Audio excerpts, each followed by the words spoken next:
Hey y'all. So I think I'm going to try to go fast. I feel like I have a lot to say about these that might be meaningful or useful.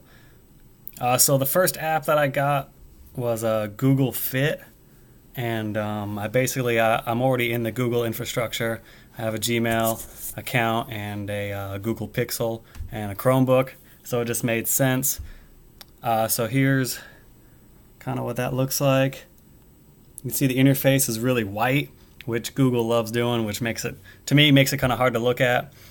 But you can put it's with this one, it's really basic.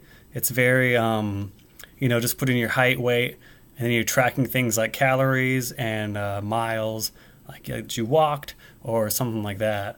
So it's pretty basic. You can keep a journal, and you can link your Gmail to it, and you can like do your blood pressure and pretty much for the most part pretty simple stuff. So it's kind of bare bones. It's really easy to use, and it connects to your profile if you'd like to have everything kind of connected under the same kind of umbrella. The other one that I did is Samsung Health, and you can see it's also really white. They like doing that. I hate that for laying in bed looking at your phone, but whatever. The Samsung Health has a lot more to it. You can do this Discover, and you got like recipes, and I actually downloaded a workout program, and it added to my calendar, or the little calendar in the app, and said like, oh, today you should be doing squats as part of your program, and then Friday you're going to do this. So it seems a lot more in depth. You can do, it says how did you sleep, and that's really cool. And you can track how many glasses of water you're drinking a day. So it's a little bit more in depth. I think they both seem pretty good. I'm someone who I enjoy working out anyway, so I don't really feel like I need an app or anything like that for the most part. If I was going to pick one of the two, I think I would probably pick the Samsung Health, just because it was a lot more in depth, had a lot more you could do.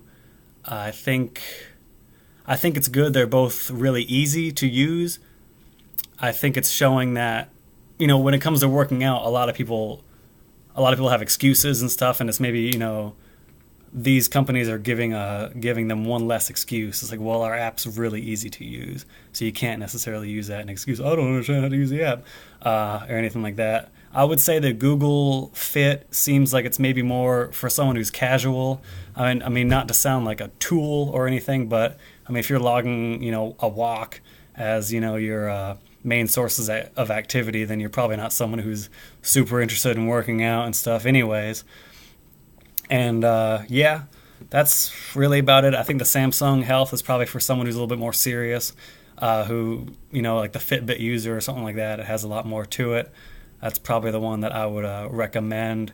Both of them, you got to put in a lot of information if you want to get the most out of it, which I know some people these days are a little sketched out about. Maybe the older generation gets sketched out about putting information on the internet, which is a good fear to have, but I think it's something that kind of, I think a millennial is more likely, or someone, my age or younger is more likely to just be like, put the information on there, it'll be fine.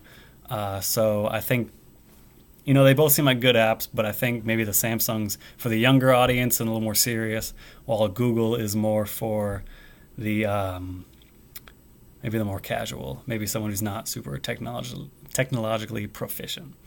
All right, thank you.